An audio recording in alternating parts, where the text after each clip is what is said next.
I remember back in 1998, so a little while ago, I went to YC. It was my first one. And if you don't know what YC was, it was a massive, crazy conference with, at the height of it, about 20, or maybe not that many, 18,000 people at Rexall Place in Edmonton. And they were all there just for this awesome conference, and it was so fun. In 98, it was still in Red Deer. It was at the Red Deer Centrium, and only 6,000 people could be in the building. But Saturday night was the main concert. It was a concert with the Newsboys, and I'm going to kind of date myself with even them. I know they're not even quite as popular as they used to be, but about 300 or 400 people were all packed at the same door as me to try to get in that night.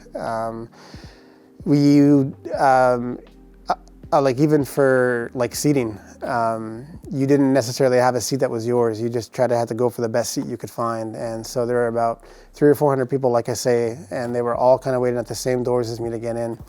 And everyone is shoving and pushing, and they're pushing harder. And we heard from one of the security guys, he yells at everybody, he said, "Okay guys, don't push because someone's gonna get hurt when these doors open if you're pushing." And even though that's true, like that is totally objectively true, that if we were to keep on pushing, someone will most certainly get hurt when those doors open up. Because what happens is everyone just starts to push forward, and then there's, and then of course there'll be somebody in the midst of that that's just gonna drop to the floor. No one listened, and everyone just kept shoving and pushing, and the doors opened, and the shoving and pushing got even worse. And the screams that I heard come from the floor beneath me as my feet walked over people was just horrendous. And if only we had listened, if only we had decided not to do that. There were 3 people at my door alone that went to hospital. There was another 8 or 9 more all around the building that had to go to hospital because we were so sure that if we pushed hard enough, if we just did what we thought was best, we're gonna get the best seat in the house. And that most certainly soured the night. Didn't have the same effect that I think we all wanted to that evening.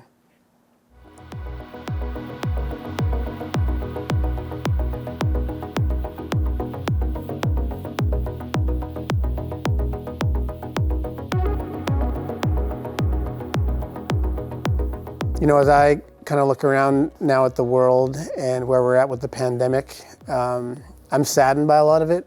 I think a lot of it really, kind of hurts my heart to watch.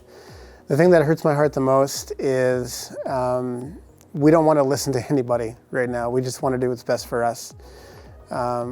We think because we read something on Facebook, it's true. We think because we saw something,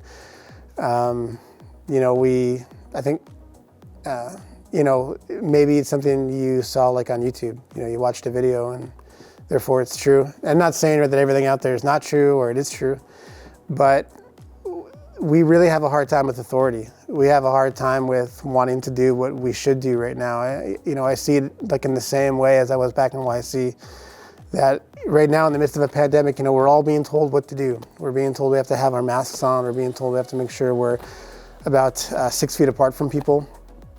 And I think those are good things. I think those are important things, but it feels like YC. It feels like I'm back at those doors and I just feel people pushing behind and they want to do their own thing. But inevitably what will happen is, the more we push, the more people are going to get hurt. We're seeing crazy amounts of death rates right now all over the world because there are times where people just want to do whatever they want to do.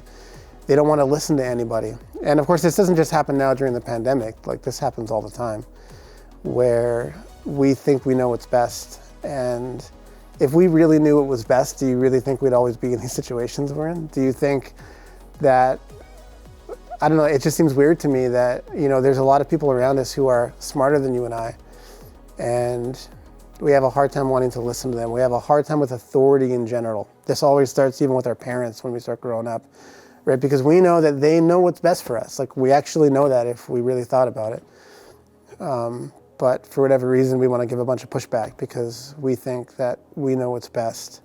And that's the way the world operates right now. We think it's up to us. We think that it's me who knows best. And because I read something online, that makes me the expert right now, which doesn't quite line up with what I read in the Bible. Doesn't really line up with what I actually see there in the person of Jesus. That's not him.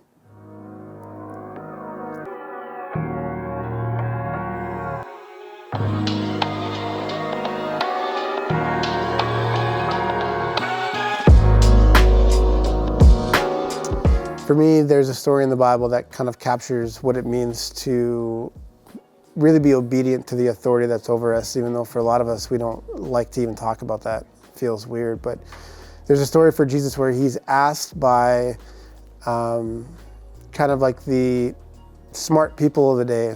Like they ask him, they say, Jesus, do you think we should pay taxes to Caesar?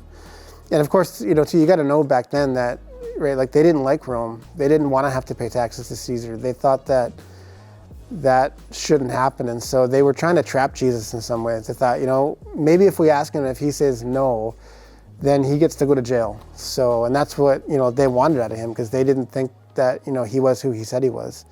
They wanted just to try to find a way to trap Jesus. So they thought this is a good question. But also if he says yes, it doesn't really have a lot of favor with everyone around him, because it looks like he's really in favor of Rome.